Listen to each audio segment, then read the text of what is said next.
৪৮ ঘন্টারও বেশি সময় ধরে একই জায়গা থেকে বের হচ্ছে অস্বাভাবিক তাপ। পানি ঢালার পরও কমছে না উত্তাপ। মাটি খুঁড়ে দেখা গেছে শুধু উপরেই নয়, ভেতর থেকেও ছড়িয়ে পড়েছে তাপ।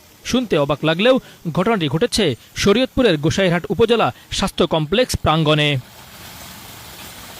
প্রথমে বিষয়টি তেমন গুরুত্ব না পেলেও সময়ের সঙ্গে সঙ্গে বাড়তে থাকে রহস্য। স্থানীয়রা লক্ষ্য করেন প্রায় ৫০ ফুট জায়গা জুড়ে মাটি অস্বাভাবিকভাবে গরম হয়ে উঠছে।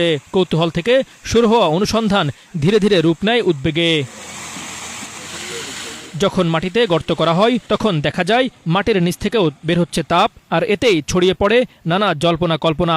কি আছে এই মাটির নিচে? কোনো রাসায়নিক বিক্রিয়া, ভূগর্ভস্থ গ্যাস, নাকি অন্য কোনো অজানা কারণ?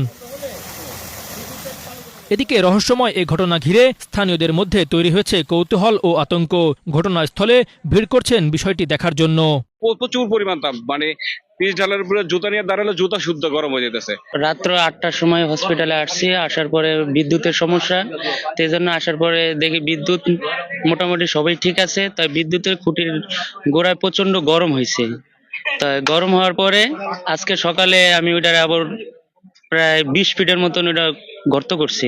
ওটা যত নিচে যাইতেছি অতই মানে ধুমা বাড়িতেছে আর কি। খবর পেয়ে ঘটনাস্থলে পৌঁছায় ফায়ার সার্ভিস।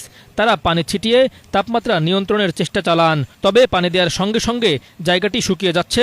নিশ্চিতভাবে কেউ বলতে পারছেন না এই অস্বাভাবিক উত্তাপের উৎস কোথায়।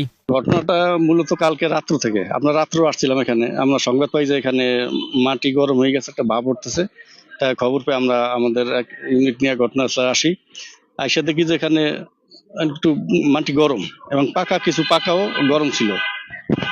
তা দেখে আমরা তখন কোনো কিছু পাই নাই, তখন আমরা কিছুক্ষণ ওয়েট করে পরে আমরা আবার চলে যাই। ওনাদেরকে বলছি যদি কোনো সমস্যা হয়, বড় ধরনের কোনো সমস্যা হলে আমাদেরকে কল দিবেন। পরে আজকে আবার ওনার মাটি গর্ত করছে, মাটি আর কি গর্ত করতেছে। তাই বলছে যে একটু ভাপের মতো উঠতেছে, ধোঁয়ার মতো।